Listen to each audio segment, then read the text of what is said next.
President Trump just brokered a historic peace deal between two hostile nations, Armenia and Azerbaijan. But is this monumental agreement Nobel Prize worthy, or is this all just smoke and mirrors? Well, CBN journalist Nicole Jansezian joins us now. So, Nicole, what's actually in this deal? Hey, Raj, thanks. This deal is aimed at putting to rest at least 30 years of hostilities between Azerbaijan and Armenia. And what's in the deal, well, it depends who you talk to, whether or not, who it's good for, who's the winner, winners and losers here. But it's basically the main part of the deal is a land corridor that is going to connect Azerbaijan to the Nakhchivan enclave, which is part of Azerbaijan, but it's cut off by Armenia, like by Armenia territory. There's about 20 miles or more between the two nations. And so it's going to give them access. But unlike what they were asking for, which is that they wanted it under Azeri control, it's going to be built and run by the United States of America. So, yeah, so that's what makes this a little bit interesting.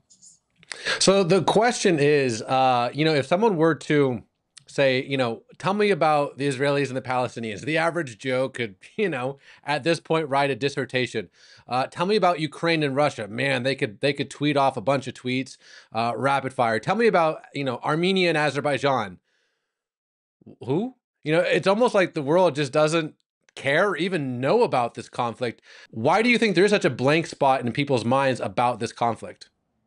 That's such a great question. And I don't know why, but I have to be honest, until I moved to the Middle East myself, and not that they're even in the Middle East, but I was not exposed so much to the news that was there. But also living in Jerusalem, you have the Armenian quarter. So you are very much aware of the Armenian presence. Who are the Armenian people? What is their history? What are the politics? And one of the things that you learn, like if you meet an Armenian, you will learn right away two things, that they are Christian, that they are the first Christian nation. And the other thing is that there was a genocide, an Armenian genocide.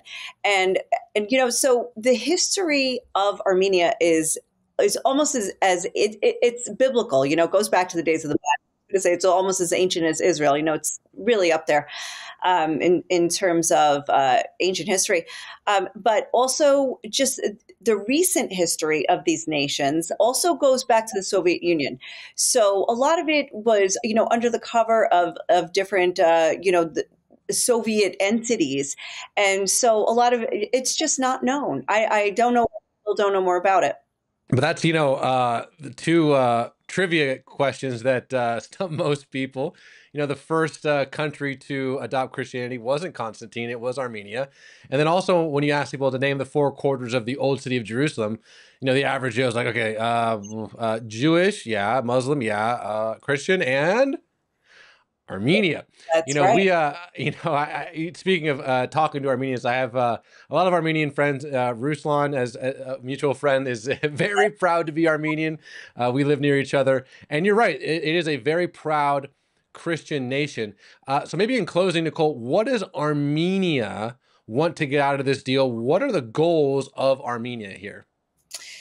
Yes, so I've spoken to many Armenians about this, and some are very staunchly opposed to the deal. They feel like it shortchanges Armenia, and it's in essence just giving Azerbaijan everything that it was demanding, and yet there's no word on Armenian POWs. Some of them, some people call them hostages, who were taken prisoner by Baku and are standing trial right now in Azerbaijan.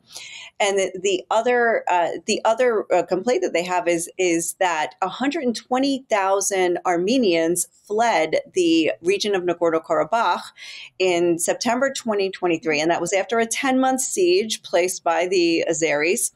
And so they fled into Armenia, and there was no talk about reparation, like whether or not back to their lands.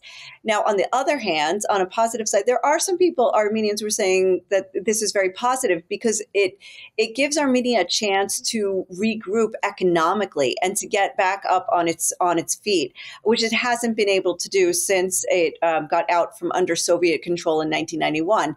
So I see there's two sides to this, and the opinions are very strong for or against the deal. But right now, it's done. It was signed in the White House, and so we're going to see several years moving forward on this. And I think only the future will tell where exactly it's going to go and what are the true intentions of both of these nations. You know, the Abraham Accords, now Armenia and Azerbaijan, you can have any opinion of the president you want, but there's one unmistakable fact. The man knows how to make a deal. Nicole, my friend, thank you so much for your time. Thank you, Raj.